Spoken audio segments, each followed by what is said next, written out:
আমরা সবাই জানি যে আমরা মানুষ হিসেবে এক, তবে আমরা এটাও জানি যে মানুষ হিসেবে আমরা এক হলেও আমাদের সবার মানসিকতা এক নয়।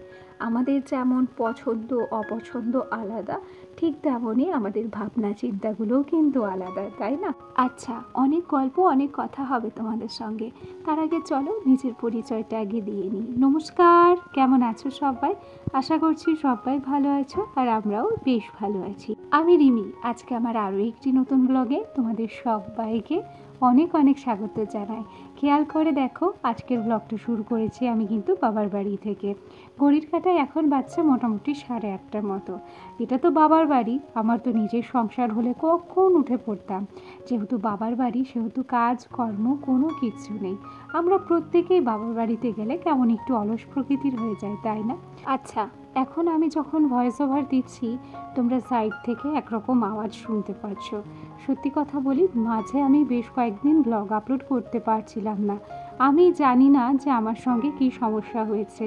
আমি যে অ্যাপে ভিডিও এডিটিং করি অর্থাৎ ইনশটে, আমি মোটামুটি 2 দিন ধরে একটা সমস্যার সম্মুখীন হচ্ছি। সম্পূর্ণ ভিডিও এডিটিং করার পর যখন আমি ভয়েস ওভার করব এবং রেকর্ডারে অন করছি, ঠিক তখনই আমার রেকর্ডার কোনোভাবেই অন হচ্ছে না।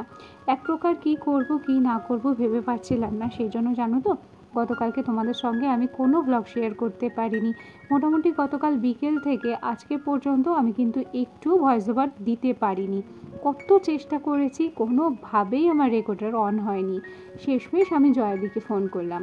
জয়াদি বলল যে আমার সাথেও ঠিক একই ঘটনা ঘটছে। তবে ও আমাকে বুদ্ধি দিল যে দেখ রিমি, তোর তো 2টো ফোন, এই ফোনটা থেকে ভিডিও ওই ফোনে ট্রান্সফার করে নে, তারপর ভয়েস ওভার দে। এবার আমি কিন্তু তাই করেছি, জানো তো। আমার ওই ফোনটা থেকে এই ফোনে ভয়েস ওভার দিচ্ছি, মানে ভিডিওটা ট্রান্সফার করেছি।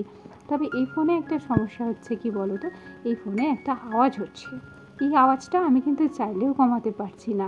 দেখো, আমি যদি আমার ফোনটা ঠিক করতে চাই আর অ্যাপটাও ঠিক করতে চাই, তাহলে হয়তো আমাকে মোটামুটি কিছুদিন সময় দিতে হবে। তবে মোটামুটি কিছুদিন আমি যদি ভিডিও করা অফ করে দিই, তাহলে আমার চ্যানেলটা অলরেডি ডাউনে চলে গেছে, এরপর আরও ডাউনে চলে যাবে, যেটাকে তোলা আমার পক্ষে কিন্তু খুব কষ্টসাধ্য হয়ে যাবে। সুতরাং প্লিজ আমার এই অনিচ্ছাকৃত ভুলভ্রান্তিগুলোকে তোমরা একটু ক্ষমা দৃষ্টিতে দেখো। আচ্ছা, গল্প করতে করতেই সকালবেলা উঠে আমি কিন্তু বিছানাটাকে সুন্দর করে গুছিয়ে নিয়েছি। যে মশারিটা তোমরা দেখলে, এই মশারিটা আমি গতকালকে কিনেছি। আর এই দেখো, আমাদের বাড়িতে এখনও কিন্তু হারিকেন ব্যবহার করা হয়।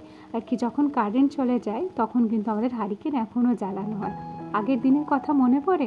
আমার কিন্তু খুব মনে পড়ে। আমরা হারিকেনের আলোয় পড়েছি। আমি মোটামুটি ক্লাস 8 পর্যন্ত হারিকেনের আলোয় পড়েছি। যখন এখানে কারেন্ট ছিল না, তখন হারিকেনের আলোতেও না চারিদিক কত আলোকিত হতো।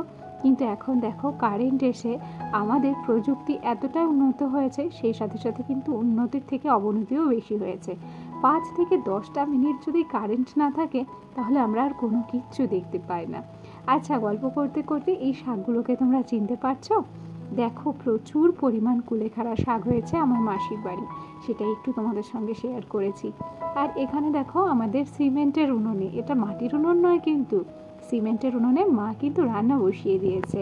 সত্যি কথা জানো তো, এই যে ও বাড়ি থেকে যখন আমি এ বাড়িতে আসি, যদি 5-6 দিন এক নাগাড়ে থাকি, তাহলে বাড়ি গেলে না আমার ভীষণ অসুবিধে হয়।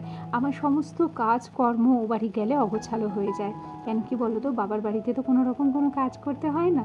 সুতরাং এখানে 5-6 দিন ছুটি কাটানোর পর স্বাভাবিকভাবে নিজের সংসারের কাজগুলো কিন্তু সত্যি এলোমেলো হয়ে যায়। তখন আমি আমার নিজের বাড়ি যাওয়ার পর ভাবি যে কাজকর্ম কোথা থেকে শুরু করব আর কোথায় গিয়ে সংসারের কাজ শেষ হবে। গল্প করতে করতে ঘরটা ঝাড় দেওয়ার পর এই যে এখন জামা কাপড়গুলো গুছিয়ে নেব। দেখো, পুজোর জামা কাপড় কোনো কিছুই তোমাদের সঙ্গে শেয়ার করতে পারিনি, অথচ 1-2 দিন পেয়েছি। সেই 1-2 দিনেই কিন্তু আমরা বেশ ঘুরেছি, পুজোর জামাগুলো পরতে পেরেছি। তবে ইচ্ছে আছে কালী পুজোর আগে আমার পুজো কালেকশন, যেগুলো আমরা ইউজ করতে পারিনি, যেগুলো পরতে পারিনি, এখনও পর্যন্ত ঘরে রয়েছে, সেগুলো কিন্তু তোমাদের সঙ্গে শেয়ার করব। জানো তো, সত্যি কথা বলি, মেয়েদের সত্যি নিজের কোনো বাড়ি হয় না। দেখো, ও বাড়ি থেকে টোপলা গুছিয়ে এ বাড়ি আসি, আবার এ বাড়িতে যখন ছুটির মেয়াদ শেষ হয়ে যায়, আবার ব্যাগপত্র টোপলা টাপলি গুছিয়ে ও বাড়িতে যাওয়ার সময় হয়। আসলে নিজের কোনো স্থায়ী বাসস্থান আমাদের মেয়েদের হয় না। বিয়ের আগে থাকে বাবার বাড়ি, বিয়ের পর স্বামীর ঘর, তারপরে বার্ধক্যের পর গিয়ে সেটা ছেলে সন্তান কিংবা মেয়ের ঘরে পরিণত হয়, তাই না? ভারী অদ্ভুত জীবন আমাদের। তবু এইভাবে করতে করতে সব কিছু মানিয়ে নিয়েই কিন্তু আমাদের চলতে হয়। আচ্ছা, ঘরদোর সমস্ত কিছু গুছিয়ে নিয়েছি, জামা কাপড়গুলো সব গুছিয়ে নিয়েছি, এখন কসমেটিক্সগুলো গোছানোর পালা। খুব একটা যে কসমেটিক্স নিয়ে এসেছিলাম তা কিন্তু নয়। এই একজোড়া কানের দুল দেখছো, এটার বয়স প্রায় 3 বছর। এখনও পর্যন্ত কানের যে গ্লেসটা, সেই গ্লেসটা রয়েই গেছে, কিচ্ছু হয়নি। আর এই টপ কানের জোড়া না আমার ভীষণ পছন্দ হয়। আর পুজোর সময় যখন আমি এসেছিলাম দশমীর দিন, তখন এই একজোড়া কানেরই সাথে করে নিয়ে এসেছিলাম। আমি জানতাম যে মাঝে একটা দিনই তো হাতে পাচ্ছি, মানে শুধুমাত্র দশমীর সন্ধেটা, তাহলে আর 2-3 জোড়া কানের নিয়ে গিয়ে কী করব। তাই এই জোড়াকে নিয়ে এসেছিলাম। এখন সমস্ত কিছু গুছিয়ে বাগিয়ে ও বাড়িতে নিয়ে যাওয়ার পালা। আর তারপর ও বাড়িতে গিয়ে আবার নতুন করে সমস্ত কিছু গোছাতে হবে। আর এই তো দেখো, গল্প করতে করতে কসমেটিক্সগুলো কিন্তু আমি গুছিয়ে নেব।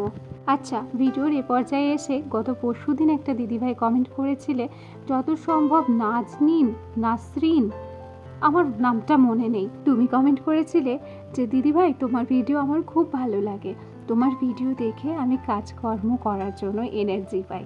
সত্যি কথা বলি, আমি জানি না যে আমি এত সুন্দর করে সত্যিই কি কাজ করি যে আমার কাজকর্ম দেখে তোমরা এনার্জি পাও। সত্যিই যদি তা হয়ে থাকে, তাহলে সত্যি বলছি আমি ভীষণ খুশি হব যে না, আমি প্রত্যেকটা দিন হয়তো কোনো না কোনো কিছু সবার সাথে শিখি, আবার আমাকে দেখেও হয়তো কেউ কোনো এনার্জি পায়। এটা তো সবচেয়ে বড় পাওনা আমার, তাই নয় কি? আচ্ছা, গল্প করতে করতে ওদিকে তো রান্না তোমাদের সঙ্গে শেয়ারই করলাম, আর এদিকে কিন্তু আমি ফ্রিজটা পরিষ্কার করছি। তবে এই ভিডিও ক্লিপটা ছিল আমার কিন্তু বেশ কয়েকদিন আগে, মাঝে আমি এ বাড়িতে এসেছিলাম, তখন মা বলেছিল যে ফ্রিজটা পরিষ্কার করে দিস। আসলে এই ফ্রিজটারও বয়স মোটামুটি 1 বছর হয়ে গেল। আর ফ্রিজটা খুব একটা যে সবাই হাত দেয় তা কিন্তু নয়, আমি আসলেই ফ্রিজটাকে একটু পরিষ্কার পরিচ্ছন্ন করার চেষ্টা করি। তবে মা যেহেতু অনেকদিন ধরে বলছিল, আজকে সমস্ত কিছু বার করে সুন্দর করে ফ্রিজটাকে পরিষ্কার করে নিচ্ছি। আর জানো তো, এই ফ্রিজটা আমাদের কিনতে হয়নি। ওই যে তোমাদের আগে একদিন বলেছিলাম যে আমার বাবা কিন্তু সেন্টারিং কাজ করে, আর আমার বাবার না বেশ কিছু দোকান থাকে, সেই দোকানগুলোতে যেমন সিমেন্ট বলো, রড বলো, এগুলো নেয়, তো এগুলোর একটা হিসেব থাকে। যত পয়েন্ট আমার বাবা পায় সিমেন্ট তারপর রড কেনার জন্য, সেখান থেকে বছরে যত পয়েন্ট হয় তার উপর নির্ভর করে আমাদের একটা করে গিফট দেয়। যেমন এই যে একটা ফ্রিজ দিয়েছে, তার আগের বার দিয়েছে ওয়াশিং মেশিন, সেই ওয়াশিং মেশিনটা বাবা আবার আমাকে দিয়ে দিয়েছে। আগে আমরা ছোটোখাটো গিফট পেতাম, যেমন গ্যাস ওভেন, মিক্সার মেশিন, এই সমস্ত। আর বর্ষার সময় আমরা প্রায় 7-8টা ছাতা পাই, আর এবার আমরা ফ্রিজ পেয়েছি। তবে মা বলছিল সামনের বার যত সম্ভব একটা বড় গিফট পাওয়ার কথা আছে, জানি না, বলতে পারছি না এখন সামনের বার আমরা কি পাবো। তবে যাই পাই না কেন, অবশ্যই কিন্তু তোমাদের সঙ্গে আমি শেয়ার করব। গল্প করতে করতে এদিকে ফ্রিজটা পরিষ্কার করে নিচ্ছি। আর সেই সাথে তোমাদের কাছে আমার ছোট্ট একটা রিকোয়েস্ট, যে আমার আজকের ভিডিওটি তোমাদের কেমন লাগলো কমেন্ট করে জানাতে ভুলবে না।